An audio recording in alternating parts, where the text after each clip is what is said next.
Good morning, students. Now we are discuss about the application of Gauss theorem. In applications के ऊपर 3 number के अंदर एक questions जरूर आता है, तो ये सभी ध्यान से समझें। तो इम्पोर्टेंट पॉइंट्स जो मैंने लिखवा रखे हैं इनको समझाने के लिए रामबाण तरीका बता रखा है मैंने। आपको 3 चीज़ें देखनी है। क्या? फर्स्ट, पहली हमने ई और थीटा की वैल्यू देखनी है। इलेक्ट्रिक फील्ड की वैल्यू सेम है और थीटा की वैल्यू चेक करनी है, जीरो है कि नहीं है। दूसरी बात, चार्ज देखना है किसी बॉडी के अंदर। लीनियर चार्ज है तो लाइन चार्ज देखना है। वॉल्यूम है तो अंदर इनसाइड स्फीयर के अंदर चार्ज देखना है, या नॉन कंडक्टिंग है या कंडक्टिंग है, होलो है या सॉलिड है, इसमें चार्ज देखना है। और फिर हमें गॉस थ्योरम अप्लाई करनी है, EDS, जब इलेक्ट्रिक फील्ड की वैल्यू हम कैलकुलेट कर सकते हैं। गॉस थ्योरम अप्लाई करके इलेक्ट्रिक फील्ड इंटेंसिटी की वैल्यू हमें कैलकुलेट करके दिखानी है। पीछे हमने इलेक्ट्रिक फील्ड इंटेंसिटी जो पढ़ी है उसमें कूलम्ब्स लॉ लगा के इलेक्ट्रिक फील्ड इंटेंसिटी की वैल्यू और डाइपोल यूज करके इलेक्ट्रिक फील्ड इंटेंसिटी की वैल्यू कैलकुलेट की थी एक्सियल लाइन इक्वेटोरियल लाइन के ऊपर। अब गॉस थ्योरम अप्लाई करके इलेक्ट्रिक फील्ड इंटेंसिटी की वैल्यू आपको कैलकुलेट करनी है। ठीक है, ऐसे ही बाइट-स्वेट्स लॉ आएगा, वहाँ पे मैग्नेटिक फील्ड की वैल्यू कैलकुलेट करनी है। तो फिजिक्स को है इस प्रकार से याद करें कि जैसे कि एक फॉर्मूला बना, उसके एप्लीकेशंस हैं, उन एप्लीकेशंस को हम कैसे याद करें। तो वो सभी मैं इंपॉर्टेंट पॉइंट्स लिखा रखे हैं, वो इंपॉर्टेंट पॉइंट साथ साथ बताता रहूँगा मैंने कहाँ पे पहला पॉइंट लगाया और दूसरा पॉइंट कहाँ पे लगाया। तो हम electric field intensity infinite charge wire के ऊपर लगा रहे हैं। एक कोई भी हमने इनफाइनाइट चार्ज वायर कंसिडर कर ली। Let us consider a infinite charged wire. ठीक है, ये इनफाइनाइट चार्ज वायर होगी। Plus Q charge is lies on infinite charge wire. Plus charge इसके ऊपर लाई कर रहा है।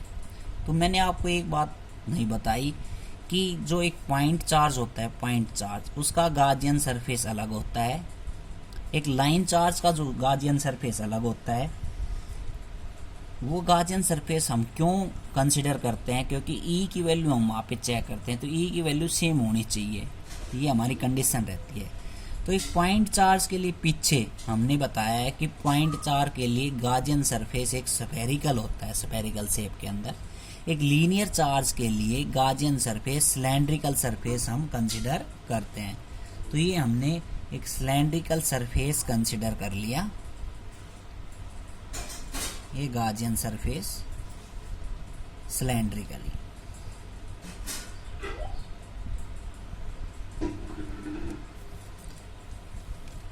एक सिलेंडर की तरह। अब पहला पॉइंट क्या है? पहला पॉइंट ये है कि हमें ई और थीटा की वैल्यू स्पेसिफाई करनी है। तो ई देखो, यहाँ सेंटर ओ है। अगर यहाँ हम चेक करें तो इलेक्ट्रिक फील्ड की वैल्यू ई मिलेगी, यहाँ करें तो ई मिलेगी, यहाँ करें तो ई मिलेगी। ठीक है, अब हमने एक पी पॉइंट इसके कर्व्ड सरफेस के ऊपर कंसिडर किया और यहाँ पे एक स्मॉल सरफेस एरिया मान लिया DS, और DS स्मॉल सरफेस एरिया मान लिया। तो इसकी जो डायरेक्शन होगी वो क्या होगी? ये डायरेक्शन होगी उसकी आउटवर्ड, नॉर्मली आउटवर्ड। ठीक। दूसरी बात, ये प्लस चार्ज है, प्लस चार्ज की वजह से इलेक्ट्रिक फील्ड की वैल्यू या तो इधर होगी या इधर होगी। तो ये हमने इलेक्ट्रिक फील्ड ई की वैल्यू, तो थीटा की वैल्यू हम कंसिडर कर रहे हैं, तो थीटा बराबर क्या आ जाएगा? 0, क्योंकि ई और DS एरिया वेक्टर की डायरेक्शन और इलेक्ट्रिक फील्ड की डायरेक्शन क्या होगी? सेम। तो ई सभी जगह सेम है क्योंकि आर डिस्टेंस पे ये है। यहाँ से यहाँ देखेंगे सर्कुलर है शेप, यहाँ से यहाँ देखेंगे और यहाँ से यहाँ देखेंगे, सभी जगह आर डिस्टेंस के ऊपर ई की वैल्यू सेम है। तो ई और थीटा स्पेसिफाई हो गए। उसके बाद चार्ज देखते हैं। तो चार्ज देखेंगे तो यहाँ पे लीनियर चार्ज है, और लीनियर चार्ज है तो इसकी कुछ ना कुछ चार्ज डेंसिटी होगी। और चार्ज डेंसिटी कितनी होगी? तो हमने लीनियर चार्ज डेंसिटी के अंदर हमने बताया था, लैम्डा से डिनोट करते हैं चार्ज पर यूनिट लेंथ, क्या कहलाती है? Linear charge density. और यहाँ से हम चार्ज की वैल्यू निकालेंगे तो लैम्डा इंटू में L हो गया। ठीक है, चार्ज भी आ गया। अब हम गॉस थ्योरम अप्लाई करते हैं। तो गॉस थ्योरम अप्लाई करेंगे तो ये देखो, यहाँ पे ये जो सरफेस है, ओपन सरफेस सिलेंडर का, ये ओपन सरफेस है। यहाँ पे एरिया वेक्टर की डायरेक्शन हम देखें सरफेस की तो ये होगी। ठीक है, इस तरफ देखें तो एरिया वेक्टर की डायरेक्शन ये होगी, ठीक, एरिया वेक्टर की डायरेक्शन। तो इसके तीन पार्ट्स हो गए, एक फर्स्ट ये ओपन, ये सेकंड, और ये मान लेते हैं थर्ड। अब तीनों अलग अलग पार्ट पे हम गाउस थ्योरम अप्लाई कर दिया, तीनों को ऐड कर दें तो टोटल इलेक्ट्रिक फील्ड इंटेंसिटी की वैल्यू आ जाए इनफाइनाइट चार्ज वायर के ऊपर, ठीक है। तो अकॉर्डिंग टू गाउस थ्योरम, तो गाउस थ्योरम अप्लाई करेंगे तो पहले पार्ट में E dot D S plus में E dot D S plus E dot D S, ये फर्स्ट पार्ट हो गया, ये सेकंड हो गया, ये क्या हो गया third, equal to q upon में एप्सिलॉन नॉट। ये गाउस थ्योरम अप्लाई होगी। अब गाउस थ्योरम अप्लाई हो गई तो ई डॉट डी एस, इसको मैं लिख सकता हूँ E D S cos theta, plus इसको भी लिख सकता हूँ मैं क्या, E D S cos theta, क्योंकि ये क्या डॉट प्रोडक्ट को हम स्केलर प्रोडक्ट के अंदर लिख सकते हैं सेकंड पार्ट के लिए, और प्लस क्या हो गया E D S cos of theta.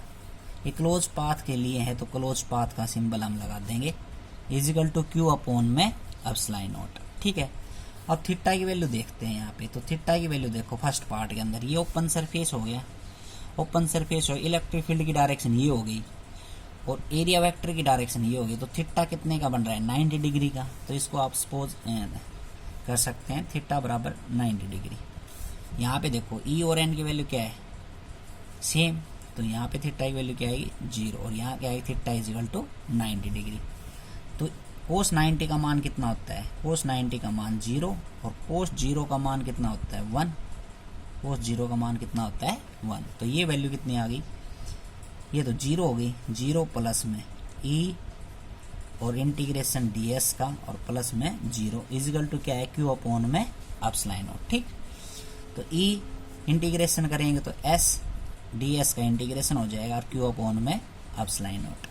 s क्या है इस कर्व्ड सरफेस एरिया, और कर्व्ड सरफेस एरिया का फार्मूला क्या होता है 2 pi RL, curved surface area का फार्मूला क्या होता है 2 pi RL equal to q upon में एप्सिलॉन नॉट।